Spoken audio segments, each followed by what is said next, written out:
오늘 우리가 기대했던 대로 오늘 전도를 했습니다. 옥결교회, 부천에 있는 우리 같은 동부시찰에 있는 옥결교회에서 많이 오셨더라고요. 담임 목사님 오시고, 부 목사님 오시고, 강도사님 오시고, 교육자들 다 왔습니다. 교육자님들 다 오시고, 사모님 해서 모두 한 16명 이렇게 오셔가지고, 30분 정도 이곳과 또 아파트와 또 공원과 또 건너편하고 이렇게 전도를 했는데요.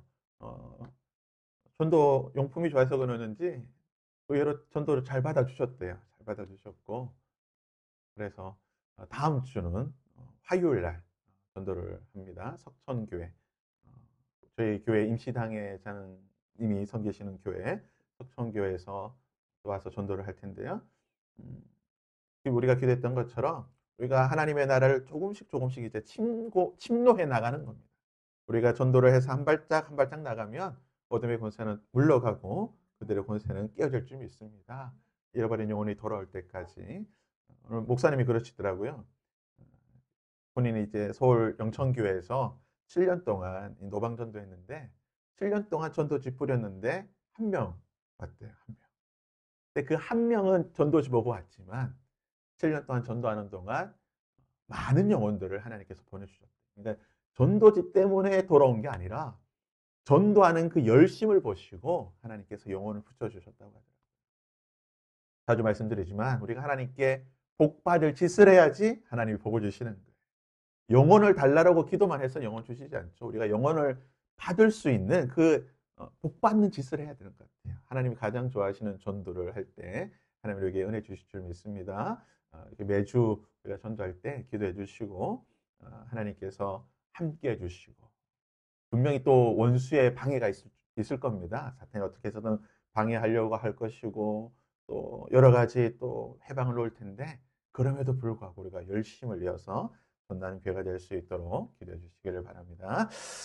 30문 우리가 지난주 보다가 말았는데요. 나머지 부분 잠시 한번 살펴보도록 하겠습니다. 30문 다시 한번 보겠습니다. 그리스도께서 값을 치르신 구속을 성령께서 어떻게 우리에게 적용하시는가? 자, 답변은 이거죠. 성령께서 우리에게 적용하시는 것은 그리스도께서 값을 치르신 구속을 효과적으로 부르심으로 우리 안에 믿음을 일으키시고 그렇게 해서 우리를 그리스도와 연합시키는 것입니다. 그러니까 성령께서 하신다는 거예요. 이 구원의 모든 역사는 성령께서 우리에게 하신 은혜라고 말씀을 가르쳐 주고 있습니다. 성령께서 적용시켜 주시고 성령께서 우리에게 믿음을 일으켜 주시고 성령께서 우리를 그리스도와 연합시켜 주시는 이 일을 하신다는 겁니다. 우리가 자꾸 성령에 대해서 이제 강조를 하다 보니까 그래서 이런 표현을 자주 쓰게 되죠. 구약 시대는 성부 시대, 신약은 성자 시대. 오늘날은 성령의 시대다. 그래서 이제 성령께서 우리에게 역사를 하시기 때문에 우리가 더 성령에 대해서 어떻게 좀 많이 강조를 하게 됩니다. 하지만 실제적으로 우리가 구속사적인 관점에서 보게 되면 구약에도 성부, 성자, 성령께서 함께 역사하셨고 신약 시대에도 성부, 성자, 성령께서 함께 역사하셨고 오늘날도 성부, 성자, 성령께서 함께 역사하시는 겁니다. 우리가 이렇게 뭐 성부 시대, 성자 시대, 성령 시대로 굳이 구분할 필요는 없습니다. 이렇게 구분하는 거는 보통 이제 이단들이 이렇게 많이 구분해요. 하나님의 교회, 어머니 하나님을 믿으십니까라고 말하는 그 어머니 하나님 교회가 보니까 성부 시대는 여호와께서 역사하셨고, 성자 시대는 예수님께서 역사하셨고, 이제 성령 시대는 이제 새로운 성령. 그래서 그 성령이 누구냐? 안산홍님이 새로운 성령이다. 신천지도 이렇게 이야기하는 거예요. 신천지도 구약에는 여호와께 하나님께서, 성부께서, 신약은 예수님께서. 오늘날은 새로운 성령의 시대이기 때문에 새로운 성령께서 오셔야 되는데 그게 누구냐? 이만이다. 이렇게 이야기하는 거예요. 그래서 시대를 굳이 구분할 필요는 없습니다. 성령, 성부, 성자, 성령께서 함께 역사하셨다. 자, 지난번에 말씀드렸지만 성령은 뭡니까? 또 다른 보혜사예요. 예수님께서 보혜사시고 예수님께서 승천하시면서 내가 가서 너희들에게 또 다른 보혜사를 보내어 주겠다라고 말씀하셨습니다. 성령은 성부와 성자의 영으로서 성부와 성자의 구속의 사역을 우리에게 적용시켜 주시는 분이십니다. 그래서 성령이 계시는 한, 성령께서 우리와 함께 하시는 한 우리의 믿음은 뭡니까? 변하지 않는다는 거예요. 우리의 구원은 도중이 된다는 겁니다. 이것이 왜 중요하냐? 구약 시대에는 성령께서 오셨다가 떠나기도 하셨습니다. 구약 시대에는 사울의 경우를 보든 또는 여러 인물의 경우를 보듯이 성령께서 오셨다가 하나님의 영이 임했다가 떠납니다. 계속 머물러 있잖아요. 있다가 떠나는데 신약, 예수 그리스도께서 오심으로 말미암아 시작된 이 신약의 시대, 오늘날의 시대는 성령께서 오시면 임재, 내주하시는 성령은 떠나시지 않습니다. 한 번 오신 성령은 영원히 우리와 함께 하시는 성령입니다. 그러니까 그 성령께서 우리에게 뭡니까? 믿음을 계속해서 주시는 거예요. 때로는 우리의 믿음이 약해지는 것 같고 때로는 우리의 믿음이 없는 것처럼 느껴질 뿐인 거예요. 내가 그렇게 느끼는 거예요. 성령께서는 계속해서 우리에게 믿음을 주십니다. 항상 우리와 함께 하시면서 믿음을 주시는 분이십니다. 이제 요게 제가 조금 어려운 말 하나 적어놨는데요. 성령은 성부와 성자의 영이시다. 우리는 이제 이렇게 고백하죠. 아버지의 영, 예수 그리스도의 영. 성령께서는 아버지 하나님과 예수 그리스도께서 보내신 영이시다. 그래서 이제 헬라어로 필리오케라는 단어를 쓰게 되는데 이게 왜 중요하냐면 이 교회사적으로 굉장히 중요한 단어입니다. 이제 필리오케라고 하는 건데요. 성령께서 어디서 나오시느냐? 성령께서. 우리가 주일에 고백하는 니케아 신경의 그 원문에 보면 이 본문이 없습니다. 그러니까 니케아 신경에는 즉 동방교회에서는 성령을 아버지의 영이라고만 고백합니다. 그러니까 성령은 누가 주시느냐? 성부 하나님께서 주신다고 고백해요. 하지만 서방교회, 오늘날 우리가 믿고 있는 우리를 포함한 이 서방교회는 성령을 성부 하나님과 성자 예수님께서 보내어 주신다라고 고백합니다. 그러니까 동방교회는 성령을 성부 하나님만 보내신다라고 고백하고 서방교회는 성령을 성부와 성자가 보내어 주신다라고 고백을 해요. 그러면 왜 동방교회는 성부가 보내주신다라고 고백하고 서방교회는 성부와 성자가 보내주신다고 고백하는가? 성경이 그렇게 또 기록이 되어 있어요. 성경이 기록이 되어 있다 보니까 동방교회는 어떤 본문을 더 중심으로 강조를 하게 되는 거고 서방교회는 다른 본문을 중심으로 고백하게 되는데요. 문제는 이것이 1000년 동안 아직까지도 싸우고 있습니다. 아직까지도 서방교회와 동방교회는 서로 아니다. 성부가 아니다. 성부와 성자가 보낸다라고 싸우고 있는데요. 그러면 동방교회가 무슨 교회인가? 동방교회는 어떤 교회냐? 쉽게 생각하면 이런 교회입니다. 아마 이런 거 보셨을 거예요. 뭐 천주교도 아니고 이렇게 수염 길러서 이렇게 검정색 옷 입고 다니는 사람들이 있습니다. 동방교회라고 하는 것은 보통 이제 정교회라고 부릅니다.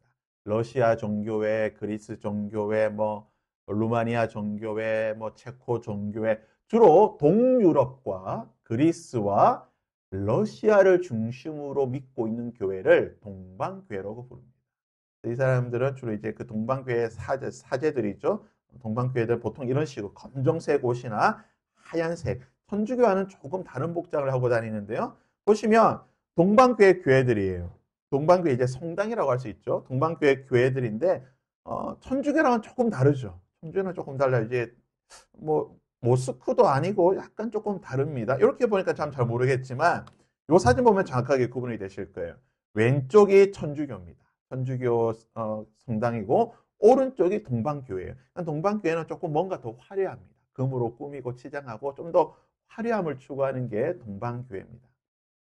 오늘날 동방교회를 믿고 있는 곳이 바로 이제 지도에 나오는 것처럼 러시아와 그리고 동유럽에 있는 여러 국가들과 그리스 이쪽 지역 그리고 터키, 이집트에도 있습니다. 이집트 기독교인들을 이집트 정교회라고 해서 이집트까지 포함해서 믿고 있습니다. 그러면 이 동방교회는 주로 이제 러시아 사람들이 믿고 있지만 우리나라에도 이 정교회가 있습니다. 우리나라에 이제 러시아 선원들이 많이 들어오기 때문에 러시아나 이 동유럽 사람들이 들어오다 보니까 이들을 위해서 예전에도 물론 1900년대부터 정교회들이 있었지만 이제 현재는 이들을 위해서 더 많이 사역하는데 제가 찾아보니까 마포구에 가니까 서울 니콜라스 성당이라고 이 정교회가 있습니다. 마포구에 가면 이런 모양으로 돼가지고요 된 정교회가 있습니다. 내부의 모습 보면 아주 좀 우리 기존의 성당이랑 또 다르고 이 유럽에 있는 그런 교회 같고요. 부산에 가면 대청동에 성모 희보 성당이라 해가지고 또 있고요. 인천에 가면 간석동에도 있더라고요. 그리고 전주에도 성모 안식 성당이 있고 춘천에 성 보리스 성당, 그리고 울산에 성 디오니시우스 성당, 그리고 가평에 수도원까지 이렇게 한 8개 정도 우리나라의 전국에 한 8곳의 이 종교회, 동방 종교회들이 있습니다. 주로 이제 한국인 신자들도 있어요. 가면 이런 한국인 신자들도 있지만 왼편에 오른편에 보시듯 러시아 선원들 또는 뭐 동유럽에서 온 그런 이주자들, 이민자들이 이 종교에 가서 우리나라 종교에 가서 이렇게 믿고 있는데요. 자, 이제 필요키 문제를 보겠습니다. 이렇게 보시면 쉽죠. 자, 동방교회는 이 성령이 성령을 누가 보내시느냐? 성부만 보내신다고 믿고 있고, 서방교회는 성부와 성자가 우리에게 성령을 보내신다고 믿고 있는데, 자, 그렇다면 왜 이렇게 다른가? 근거가 있습니다. 동방교회도 뜬금없이 이렇게 말하는 게 아니에요. 동방교회는 요한복음 15장 26절에 이렇게 기록이 되어 있습니다. 내가 아버지로부터 너에게 보낼 보혜사 곧 아버지께로부터 나오시는 진리의 성령. 그러니까 성령이 누구에게부터 나온다고 되어 있습니까? 아버지께로부터 나온다고 되어 있어요. 물론 앞부분에 내가 아버지로부터 너에게 보낼, 그러니까 예수님께서 보내시기는 하지만 그 예수님께서 보내시는 성령이 누구에게로만 나옵니까? 아버지께로부터 나온다라고 예수님께서 말씀하셨기 때문에 동방교회는 이 구절로 봐라. 예수님께서 말씀했잖아. 아버지께로부터 나온다고. 근데 이제 서방교회, 우리 개신교를 비롯해서 뭐 캐톨릭이라든지 이런 서방교회는 요한복음 16장 7절 말씀 때문에 그렇게 말하지 않아요. 내가 너희에게 실상을 말하노니 내가 떠나는 것이 너희에게 유익이라. 내가 떠나가지 않으면 보혜사가 너희에게로 오시지 아니할 것이요 가면 내가 그를 너희에게 보내리라. 봐라, 예수님께서 보내주신다고 하잖아요. 앞부분에도 아까도 15장에서도 예수님께서 보낸다고 했잖아. 보내니까 예수님이 보내시니까 예수님께로부터도 성령이 나오신다라고 이야기를 하는 거예요. 지금 솔직히 이 한 단어 때문에 동방교회와 서방교회가 끊임없이 지금 싸우고 있는 겁니다. 종교회의에서는 뭐라고 고백하고 있냐면 역사적인 종교회의 때는 이 필리오케, 즉 성부와 성자가 성령을 보내신다라고 고백을 하고 있습니다. 역사적인 종교회의들에서는 그렇게 고백을 하고 있는데 그럼에도 불구하고 이제 동방교회는 아니다. 그래도 요한복음에 그렇게 돼 있으니까 우리는 그렇게 믿지 못하겠다라고 이야기를 하는 거예요. 제가 왜 이것을 말씀드리냐? 이런 신학적인 주제들, 논쟁들이 왜 나오게 되었냐면 그냥 나온 게 아니에요. 왜 나오냐면 아리우스주의라고 하는 이 이단이 나옴으로 말미암아서 생긴 거예요. 이 아리우스주의라고 하는 사람들은 어떤 사람들이냐? 예수님은 신이 아니다라고 믿었어요. 아니다라고 생각했어요. 예수님은 신이 아니고 인간이다라고 생각했어요. 예수님은 인간이기 때문에 그러니까 성령 하나님을 보낼 수 없다라고 주장했어요. 이 아리우스를 따르는 사람들은 예수님의 신성을 부인하다 보니까 예수님은 하나님이 아니다. 예수님은 피조물이다. 예수님은 하나님과 동격이 아니다라고 이야기하니까 예수님은 성령을 보낼 수가 없어요. 그래서 이 아리우스 이단을 방어하기 위해서 이들의 이 공격으로부터 교회를 지키기 위해서 아타나우시스라고 하는 이 교부가 아니다. 예수님도 하나님이시다. 예수님도 신성이 있고 하나님이시다. 그러니까 예수님도 성령님을 보낼 수 있다라고 이야기를 하는 거예요. 무슨 말입니까? 우리가 믿고 고백하는 이 교리라고 하는 것은 그냥 나온 게 아닙니다. 이런 이단들의 공격이 있을 때에 이단들이 공격할 때에 아니다. 너희들 지금 잘못 가르치고 있는 거야. 너희들 지금 잘못하고 있는 거야라고 교회를 방어하는 과정에서 우리가 믿고 있는 이 교리들이 나온 거예요. 우리가 고백하는 사도신경, 니케아신경 또는 여러 신앙 고백서들은 모두 이러한 과정을 통해서 나온 겁니다. 그래서 이단은 나쁜 겁니다. 이단은 좋은 게 아니에요. 이단은 나쁜 거지만 이단 때문에 우리의 신앙이 더 뭡니까? 정확하게 알 수가 있어요. 생각해 보세요. 어머니 하나님에 대해서 이 하나님에 대해서 주장하잖아요. 왜 하나님은 아버지 하나님만 있습니까? 하나님 우리의 부모님이시면 하나님도 어머니가 있어야 되잖아요. 어머니 하나님을 믿으세요. 이렇게 온단 말이에요. 그럼 우리가 그것이 아닙니다. 성경에 어머니 하나님이 어디 있습니까? 우리가 그것을 그들의 주장이 잘못됐다는 것을 우리가 이야기를 해야 되잖아요. 그러려면 어떻게 해야 돼요? 우리가 더 하나님의 말씀에 대해서 연구하고 교리적으로 그렇지 않다는 것을 증명해 보여야 되는 거예요. 그러니까 이런 과정들을 통해서 이 모든 것들이 나오게 됐다는 겁니다. 그래서 우리가 고백하는 신경들, 사도신경, 니케아신경, 아타나소신경이라든 신조 교리서들은 이단들과의 논쟁을 통해서 나온 결과입니다. 우리가 이러한 신앙들을 잘 배울 때에 이런 신경과 교리들을 잘 배우게 되면 이단들의 주장에 대해서 우리가 넘어가지 않습니다. 그들이 이야기하는 게 무엇이 잘못됐는지를 알 수가 있다는 거예요. 그래서 우리가 더 열심히 단순히 하나님 말씀을 읽는 거에 그치는 것이 아니라 이것이 과연 어떤 뜻이 있는지를 좀 교리적으로 이런 시간들을 통해서 잘 배울 필요가 있습니다. 그래서 교회라고 하는 것이 무엇이냐? 교회라고 하는 것은 성령께서 우리에게 믿음을 주시고 그 믿음을 통해서 우리가 그리스도와 연합이 되는데 그리스도와 연합된 그 몸이 뭡니까? 교회죠. 교회는 성령께서 주시는 우리에게 주시는 그 믿음을 통해서 그리스도와 연합이 되고 그 연합된 공동체가 교회라는 겁니다. 그러니까 저도 그리스도와 연합이 되어 있고 그리스도와 저와 여러분이 되어 있고 여러분도 그리스도와 다 연합이 되어 있잖아요.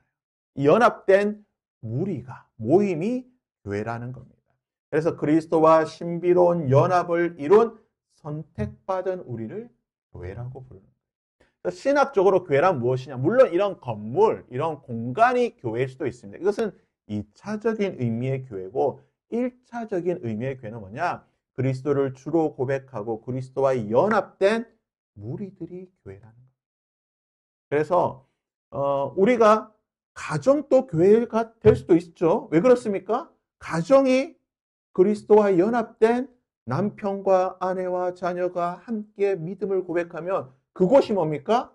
교회라는 거예요. 직장이 교회가 될 수도 있습니다. 왜 그렇습니까? 직장의 부장님 또는 우리 직장의 동료들 중에 몇 명이 그리스도와 연합이 되고 함께 신앙을 고백하고 모이면 그곳이 뭡니까? 교회입니다. 하지만 우리가 이제 일반적으로 생각하는 교회는 이런 건물이 있고 공간이 있는 곳을 우리가 교회라고 생각하지만 눈에 보이지 않는 그러한 교회. 그리스도에 대한 믿음을 고백하고 연합되어 있는 그 교회가 분명히 있다라는 것입니다. 그래서 교회라고 하는 것은 보이는 교회가 있고 그럼 보이는 교회가 있고 보이지 않는 그러한 교회가 존재를 하는 것입니다. 그래서 참 우리가 좀 안타까운 게 뭡니까? 교회를 보면 아니 하나님 예수 그리스도를 믿는 믿음의 사람들의 모임이 교회인데 예수 믿는 사람이 저렇게 할 수가 있나? 아니 어떻게 목사님이 아니면 뭐 장로님이 아니면 집사님이 어떻게 교회가 저럴 수 있나라는 생각을 하게 됩니다. 하지만 우리가 그럼에도 불구하고 뭡니까? 교회의 머리 대신 예수 그리스도를 바라보고 교회를 섬겨야 되는 거예요. 우리가 목사를 보고 교회를 섬기는 것이 아니고 또는 뭐 장로님을 보고 신앙생활하는 게 아니라 우리의 머리 대신 교회의 머리 대신 예수 그리스도를 바라보고 이 교회를 우리가 사랑하고 섬기는 줄 믿습니다. 그래서 우리는 때로는 실망할 수도 있고 때로는 교회 때문에 마음이 아플 수도 있고 우리의 감정이 좀 안 좋을 수도 있겠지만 그럼에도 불구하고 교회의 머리 대신 예수 그리스도를 의지하고 주님께서 이 교회를 새롭게 해주시도록 우리가 간절히 기도하며 나아가야 될 줄 믿습니다. 특별히 제가 잠시 짧은 영상을 하나 볼 텐데요. 그러니까 눈에 보이는 교회와 보이지 않는 교회가 있다고 했잖아요. 눈에 보이는 교회 이런 지교회들이 있지만 눈에 보이지 않는 한국 교회가 있습니다. 함께 우리가 신앙을 고백하고 한 믿음 안에 있는 이 한국 교회가 있는데 특별히 10월 27일에 영상을 한번 보시고 잠시 설명을 하도록 할게요. 아마 많이 보셔서 아실 겁니다. 종교 개혁 주일에 한국교회 200만 연합 예배가 준비되고 있습니다. 교회와 다음 세대, 대한민국을 지키기 위해 한국교회가 힘을 모으는 자리로 마련될 예정입니다. 김민혜 기자입니다. 동성애 차별금지법 등 반성경적인 법률 제정과 성혁명 혁신을 맡고 대한민국을 지키기 위한 연합예배가 열립니다. 이와 관련한 첫 모임에는 예장 합동과 백석 등 한국교회 주요 교단장 총무들이 초청됐습니다. 교단을 대표하시는 우리 총회장님, 또 9월 총회에 총회장님 직분을 맡으실 부총회장님과 또 교단의 살림을 책임지는 사무총장님, 그리고 총무님들 이 자리에 계십니다. 원팀이 되는 은혜가 있기를 바랍니다. 우리는 거짓 사상과 비진리와 이단과 또 동성애를 옹호하는 정치 세력에 대해서 그들의 생각을 바꾸고 하나님의 진리로 그들을 주님 앞에, 복음 앞에, 그리스도 앞에 복종시켜야 될 줄로 믿습니다. 한국교회 200만 연합예배 큰 기도회는 종교개혁주일인 오는 10월 27일 오후 3시 광화문과 서울역 일대에서 개최하며 현장 100만 명, 온라인 100만 명을 목표로 준비하고 있습니다. 특히 이번 행사에는 정치계 인사를 초청하지 않으며 교단장과 대형교회 목회자들 역시 순서자가 아닌 섬김으로 하나되게 할 방침입니다. 이를 위해 조직위는 교단 산하 교회들의 적극적인 참여 독려, 예배 순서자와 관련한 모든 권한 준비위원회의 위임, 차별금지법 등 악법들을 막는 데 협조, 9월 교단총회에서의 연합예배 지지 성명서를 요청했습니다. 총회장님과 총무님들에게 꼭 드리고 싶은 이야기는 이번 9월 총회 때에 우리 총회에서 가능하다면 총회 결의로 지지성명을 내주시는 것이 가장 좋은 방법이라고 저는 생각을 하고 있고, 한편 준비위는 200만 연합예배에 대한 구체적인 계획을 기자간담회를 통해 발표할 예정입니다.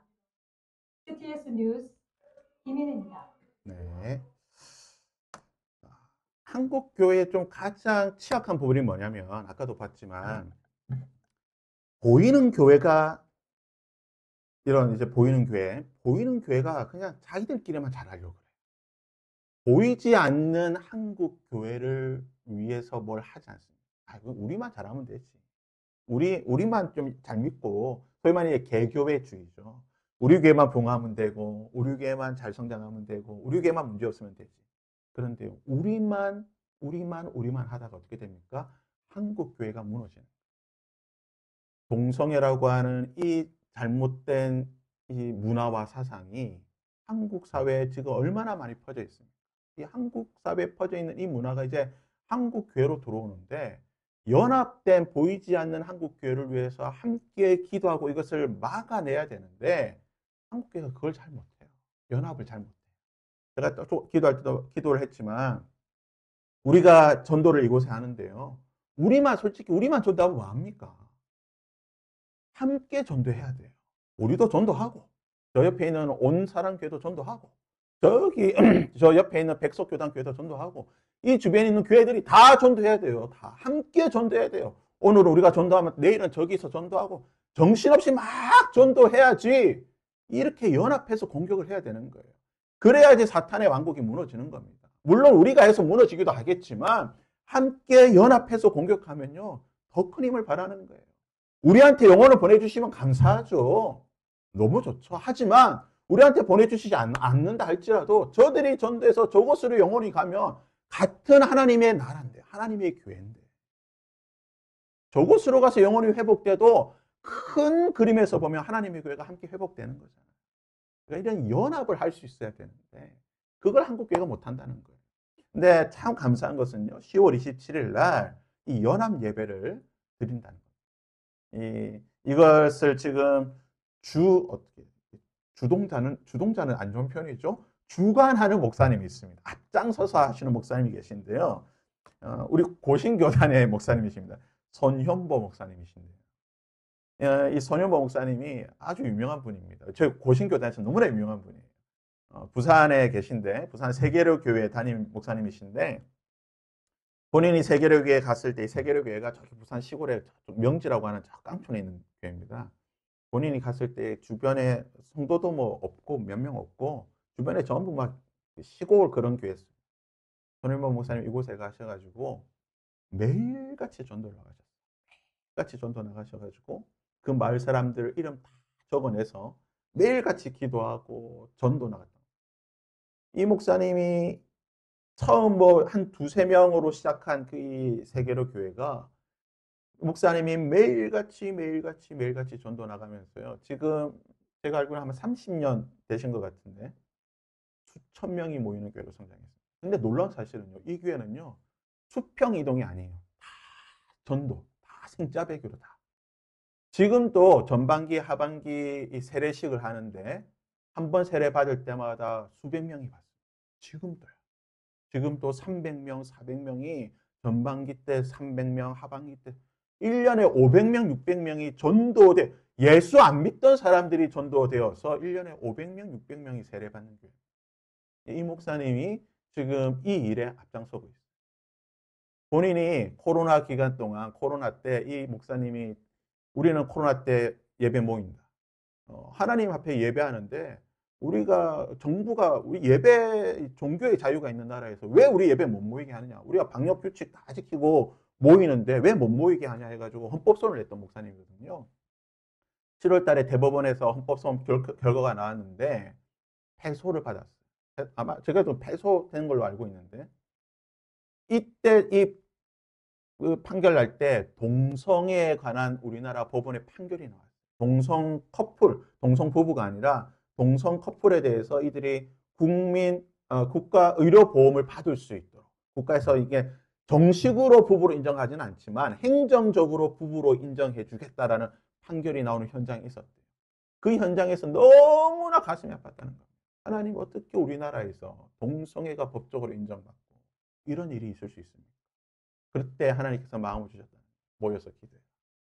이 마음 가지고 각 교단에 전화하고 교단을 전화해서 했는데 각 교단 합동 측, 통합 측, 뭐 여러 감리교 지금 다 교단에서 이 일에 다 지금 동참하기로 했다.